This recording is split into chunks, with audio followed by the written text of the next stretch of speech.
ইসলামী বার্তায় আপনাকে স্বাগতম। আসসালামু আলাইকুম। সম্মানিত বন্ধুরা, গজব কেন আসে, কি কারণে গজব আসে, এই বিষয়টা নিয়ে আজ আপনাদের সামনে পবিত্র কোরআন হাদিস আলোকে আলোচনা করব। আশা করি শুনবেন।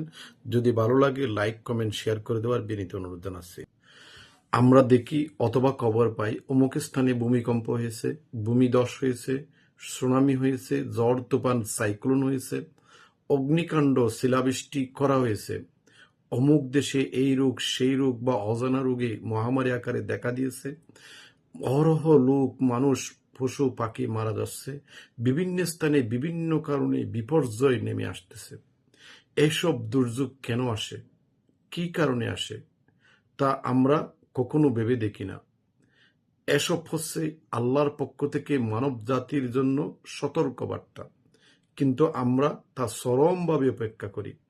আসুন এবার আমরা পবিত্র কোরআন হাদিস দিয়ে জানার চেষ্টা করি এসব বিপর্যয় কেন নেমে আসে। এ বিষয়ে মহান আল্লাহ তাআলা বলেন, প্রথমে সূরা আশ-শূরা ৩০ নম্বর আয়াতে, তোমাদের কর্মের কারণে তোমাদের উপর গজব বা আযাব বিপর্যয় নেমে আসে, অথচ তিনি কত কিছুই না উপেক্ষা করে থাকেন। মহান আল্লাহ তাআলা অন্য আরেক সূরায় বলেন, সূরা রুম ৪১ নম্বর আয়াতে, পৃথিবীর জলে ও স্থলে যেসব বিপর্যয়, ফ্যাসাদ, অনিয়ম, বিশৃঙ্খলা প্রকাশ পায় তা মানুষেরই কর্মের ফল।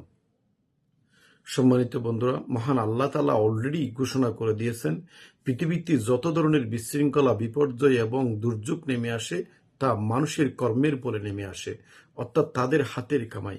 এবার আমরা জানবো মহানবী হযরত মুহাম্মদ সাল্লাল্লাহু আলাইহি ওয়াসাল্লাম কি বলেন এই বিষয়ে, অর্থাৎ মানুষের কোন কর্মগুলোর কারণে আসমানি গজব নেমে আসে, মানুষের মধ্যে বিপর্যয় সৃষ্টি হয়। সে বিষয়ে রাসূল করিম সাল্লাল্লাহু আলাইহি ওয়াসাল্লাম বলেন, হাদিসটি আছে বাইহাকি এবং ইবনে মাজাহ। রাসূল সাল্লাল্লাহু আলাইহি ওয়াসাল্লাম বলেন, তোমরা যদি ৫টি মন্দ কাজ করো তাহলে তোমার খুবই খারাপ পরিস্থিতির সম্মুখীন হবে।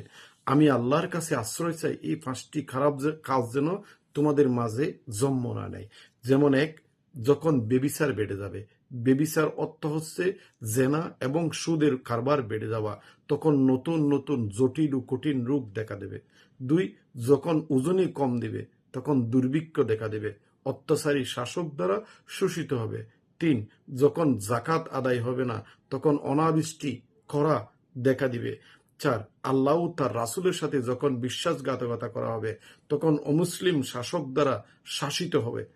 ৫, কোরআনের বিধান মতে যখন বিচার কার্য পরিচালিত হবে না তখন মুসলিমদের মাঝে ভাঙ্গন দেখা দেবে।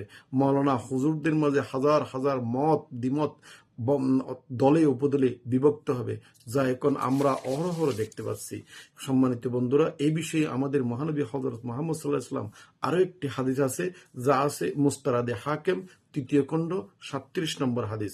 এখানে ইবনে আব্বাস রাদিয়াল্লাহু তাআলা আনহু বর্ণনা করেন, যখন কোনো জনপদে সুদের কারবার বেড়ে যায়, যখন কোনো সুদী বা সুদকুর আমির বনে যায় বা নেতা হয়ে যায়, তখন ওই জনপদের মানুষ আল্লাহর গজবকে বৈধ করে নেয়। তো সম্মানিত বন্ধুরা, এই যে আরো অনেক হাদিস বা আরো অনেক কোরআনের আয়াত আছে এই বিষয়ে, আমি খুব গুরুত্বপূর্ণ যেগুলো এগুলো আপনাদের সামনে